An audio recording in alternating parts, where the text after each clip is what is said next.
What if I told you that Mercedes' total dominance could begin to collapse right in Miami, and that the first to notice it were its own drivers? Because while everyone sees George Russell and Kimi Antonelli leading with authority, winning races and controlling the championship, within the team a completely different message is already being sent.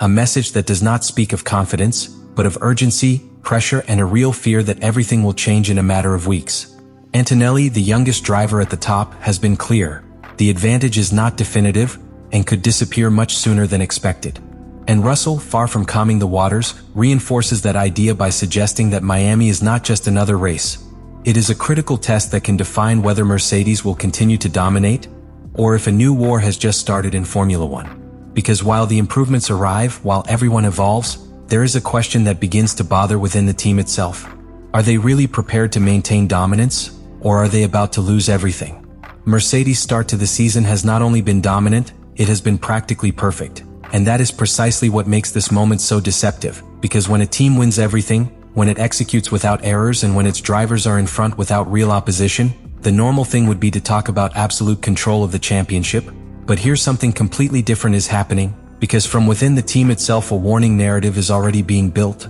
a feeling that this dominance might not be as solid as it seems and that the real challenge has not yet begun, especially with the arrival of the Great Miami Prize, a point on the calendar that historically marks important changes in the Formula One hierarchy.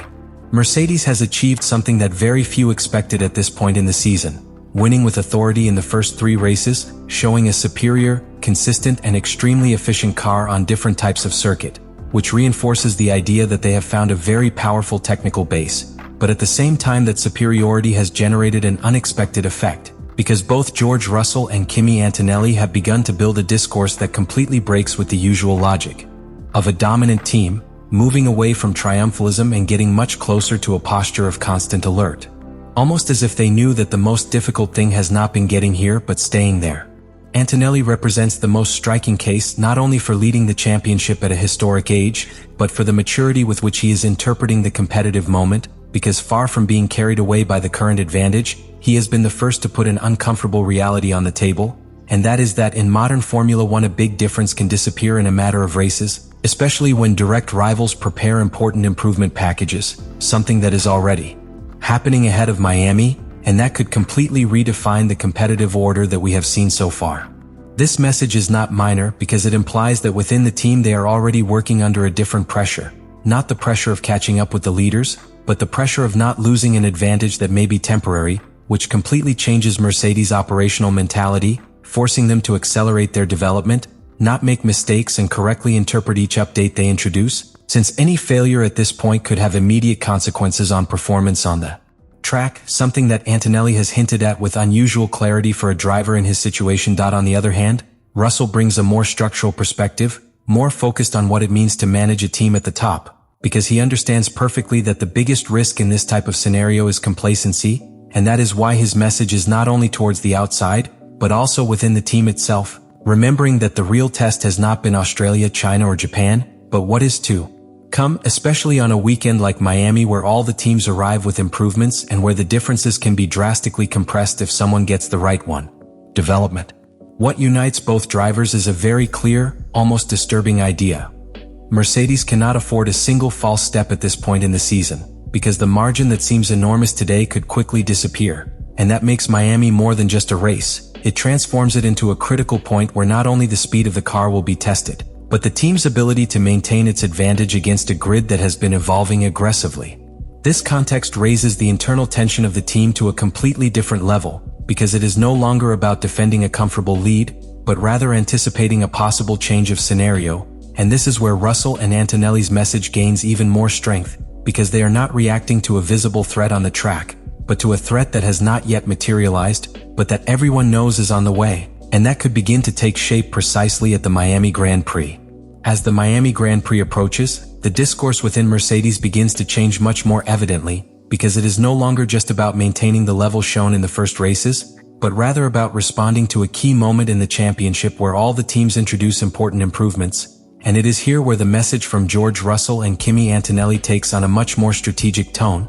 almost as if they were anticipating a scenario where the current superiority is no longer enough and every detail begins to make critical differences. Miami is not just any race on the calendar, it is one of those points where leaps in performance historically occur, where teams bring aggressive evolution packages that can completely change the competitive order, and Mercedes knows this. But the most interesting thing is that its own drivers have decided to verbalize that threat before it even materializes on the track, which reveals a very unusual level of internal awareness in a team that has been dominating with such clarity, because normally the leader imposes the pace, but here it seems that they are preparing to resist a possible counterattack.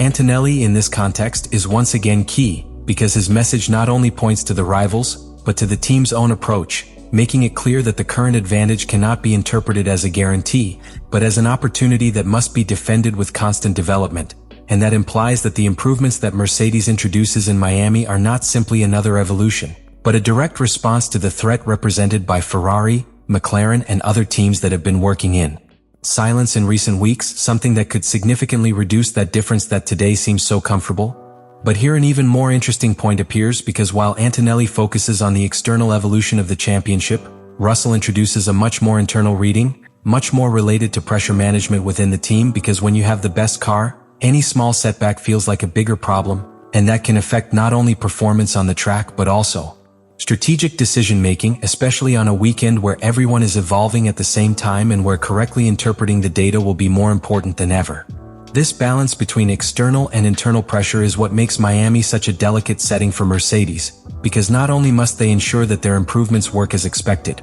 but they must also avoid falling into execution errors, something that in such a competitive environment can be even more decisive than the car's own performance. And it is here where the message of both drivers aligns perfectly, because they are warning that the real risk is not losing a few tenths, but losing control of the competitive narrative of the championship. Furthermore, there is a factor that further intensifies this situation, and it is the fact that all the teams arrive in Miami with accumulated information from the first races, which means that the improvements are not experimental but highly targeted, designed specifically to attack specific weaknesses of their rivals. And in this case, Mercedes is the main target, which increases the pressure on every technical decision they make during the weekend, from car configuration to race management. What we are seeing, therefore, is a transformation of Mercedes' role within the championship, going from being the team that imposes the rules to being the team that must defend itself against a peloton that comes prepared to attack. And this change in dynamics is precisely what Russell and Antonelli wanted to make clear with their message, because they understand that the real championship begins now, in Miami, where it will be tested whether their dominance was structural or simply circumstantial. And this is where everything converges, where the message from George Russell and Kimi Antonelli stops being a simple warning and becomes a reality that Mercedes can no longer ignore, because Miami not only represents one more race on the calendar, it represents the moment in which the championship can change direction. If Mercedes' improvements work, they will not only consolidate their dominance, but send a psychological blow to the rest of the grid, reinforcing the idea that they are one step ahead even as everyone evolves. But if the opposite happens, if any of their rivals manage to close the gap or even overtake them, then the entire balance they have built at the start of the season could crumble in a matter of a single weekend. And that is exactly what both drivers have been anticipating all along. Because in modern Formula One, the one who starts the best does not win, the one who evolves the fastest wins, the one who best interprets each update, the one who responds precisely to each change in the championship. And at this point, Mercedes faces its first real big test, not of pure speed, but of reaction capacity, strategic reading, and internal management under pressure, something that until now they had not had to demonstrate.